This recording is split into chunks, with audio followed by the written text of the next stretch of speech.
Agartala town Pratapgarh স্থিত রাম ঠাকুর পাঠশালা উচ্চ মাধ্যমিক বালিকা বিদ্যালয়ে ৬০তম বার্ষিক ক্রীড়া প্রতিযোগিতা আয়োজন করা হয় সোমবার। এই দিনই বার্ষিক ক্রীড়া প্রতিযোগিতায় উদ্বোধন করলেন বিশিষ্ট সমাজসেবী রাজীব ভট্টাচার্য। উদ্বোধনী অনুষ্ঠানে এছাড়া উপস্থিত ছিলেন স্কুলের প্রধান শিক্ষিকা সহ শিক্ষক শিক্ষিকা সহ স্কুলের ছাত্রীরা। ক্রীড়া প্রতিযোগিতা সম্পর্কে রাজীব ভট্টাচার্য বলেন, খেলাধুলার মান উন্নয়নের প্রতিটি স্কুলেই নিজস্ব সিস্টেমে প্রতি বছর ক্রীড়া প্রতিযোগিতার আয়োজন করা হয়, আর তারই অঙ্গ হিসেবে রাম ঠাকুর পাঠশালা বালিকা বিদ্যালয়ে ক্রীড়া প্রতিযোগিতা অনুষ্ঠিত হচ্ছে। এতে ছাত্রীদের শারীরিক এবং মানসিক বিকাশ ঘটবে।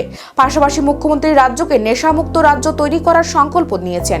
খেলাধুলার মাধ্যমে এদিকে যেমন শারীরিক মানসিক বিকাশ ঘটে, তেমনি নেশা থেকেও দূরে থাকা যায়।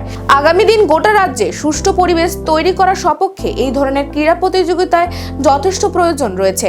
আর তাহলে মুখ্যমন্ত্রী ডক্টর মানিক সাহার এক ত্রিপুরা শ্রেষ্ঠ ত্রিপুরা গড়ার স্বপ্ন সাকার হবে।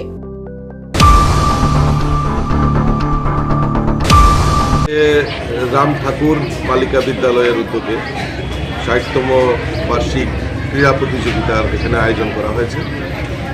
তো এই ক্রীড়া প্রতিযোগিতার মাধ্যমে ছাত্রীদের যে মানসিক এবং শারীরিক যে বৃদ্ধি, এই খেলাধুলার মাধ্যমেই তার প্রসার ঘটে এবং তাকে প্রোৎসাহিত করার জন্য এরকম বার্ষিক ক্রীড়া প্রতিযোগিতার আয়োজন করা হয়। প্রত্যেক স্কুলেই সেটা তার সিস্টেম অনুযায়ী, তার নিয়ম অনুযায়ী সেই বার্ষিক ক্রীড়া প্রতিযোগিতা হয়ে থাকে।